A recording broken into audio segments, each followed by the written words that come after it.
ارسا کمال سے کہے گی کہ آپ جیسا سمجھ رہے ہیں ویسا کچھ بھی نہیں ہے۔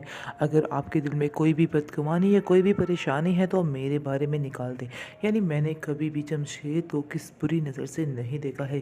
اگر میں چاہتی تو میں کچھ بھی کر سکتی تھی، لیکن میں نے ایسا کچھ بھی نہیں کیا ہے۔ بہترین ڈرامہ سیریل فورکیس ایپیسوڈ میں آپ دیکھیں گے کہ جمشید جو ہے وہ کہہ تو چکا ہے کہ وہ کبھی بھی ارسا سے نہیں ملے گا اور نہ ہی اس کا دھیان دل میں لائے گا۔ آگے سے اس کی بہن بانو کہے گی کہ تم نہیں سمجھ رہے ہو کہ یہ تمہارے لیے بات کتنی مشکل ہے، تم آخر کیسے ارسا کو بھول سکتے ہو۔ اس پر وہ کہتا ہے کہ میں ارسا کی خوشی کے لیے کچھ بھی کر سکتا ہوں، چاہے جو مرضی ہو جائے۔ اس پر وہ کہتی ہے کہ میں یہ تو بات جانتی ہوں کہ تم کبھی بھی ارسا کو نہیں بھول پاؤ گے۔ آگے سے یہ کہے گا کہ نہیں، میں نے اب یہ چیز ٹھان لی ہے کہ میں ارسا کی خوشی کے لیے سارا کچھ کرنے کو تیار ہوں، چاہے جو مرضی ہو جائے۔ اس کے بعد آپ دیکھیں گے کہ بانو کہے گی کہ مجھے ایسا لگتا ہے کہ جیسے مجھے ارسا سے تعلق ختم کرنا ہوگا، یعنی کہ ہماری وجہ سے اس کے گھر میں کوئی بھی مشکلات نہ آئے۔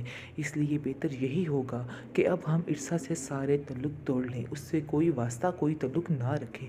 اس پر جمشید کہے گا ہاں میرا بھی یہی ماننا ہے، ہمیں ایسا ہی کرنا چاہیے، کیونکہ جب تک ہم اس کے ساتھ رہیں گے، اس سے باتیں کرتے رہیں گے، وہ کہیں نہ کہیں اس کا میرے بارے میں خیال آتا ہی رہے گا۔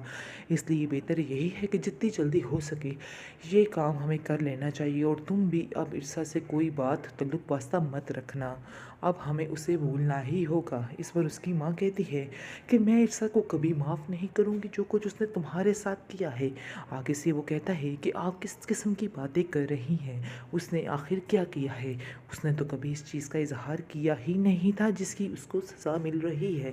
اس لیے بہتر یہی ہوگا کہ آپ لوگ ارسا کے بارے میں جو کچھ سوچ رہے ہیں وہ دل سے نکال دیں، ایسی تو کوئی بات نہیں ہے۔ وہ دل